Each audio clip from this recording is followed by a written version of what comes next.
અંકલેશ્વર નગરપાલિકાના ward number 8માં આવેલા સુરતી ભાગોળ કરશનવાડીથી ગોયા બજાર જતા માર્ગ ઉપર ઉભરાતી ડ્રેનેજ લાઇનથી વેપારી વર્ગ અને સ્થાનિક રહીશો તોબા પોકારી ઉઠ્યા છે. છેલ્લા 2 વર્ષથી ચાલી આવતી સમસ્યા અંગે વારંવાર રજૂઆત કરવા છતાં પરિણામ શૂન્ય જોવા મળી રહ્યું છે. વારંવાર ઉભરાતી ડ્રેનેજ લાઇનનું પાણી ઉભરાઈ જવા સાથે અંદરથી તીવ્ર વાસ આવી રહી છે. એટલું જ નહીં, રોડ ઉપર ફરી વળવાને લઈ વાહનો પણ સ્લીપ થાય છે. ત્યારે પાલિકા કર્મચારીઓ તેમજ સભ્યોને અનેકવાર રૂબરૂ તેમજ ટેલિફોનિક ફરિયાદ કરવા છતાં ના ઉકેલ આવવા લોકોમાં રોષ જોવા મળી રહ્યો છે.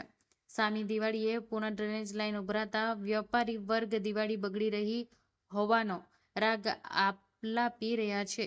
રજૂઆત કરવા છતાં પાલિકાના અધિકારીઓ માત્ર ને માત્ર જોઈને જતા રહી થઈ જશે જેવા ઠાલ વચનો આપી જતા રહેવા હોય છે.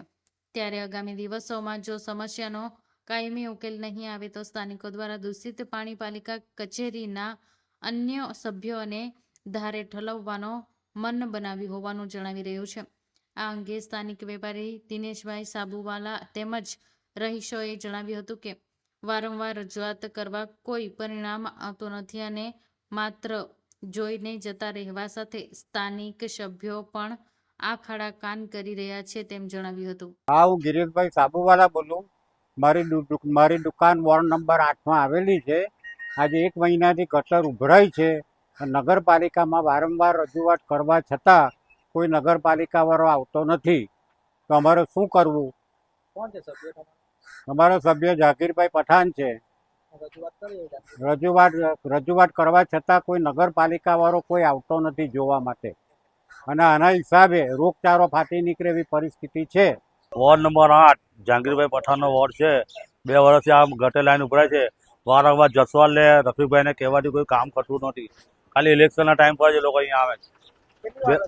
રજૂઆત જસવાલને 8 થી 10 વાર, રફીકભાઈને 2 વર્ષથી રજૂઆત કરું. એ લોકો ઠહે કર્યા કરે બસ, બીજું કંઈ કરતા જ નથી. 2 વર્ષથી આ ચાલે જ ગટર લાઈન તો 2 વર્ષથી કોઈ આવતું જ નથી. પેલા જસવાલ તો આવતો જ નથી, જોવા જ નહીં આવતો જસવાલ. રફીકભાઈને કહે રફીકભાઈ બી નથી આવતા. થયા બસ, અઠવાડિયામાં થયા, 2 દિવસમાં થયા, 3 દિવસમાં થયા.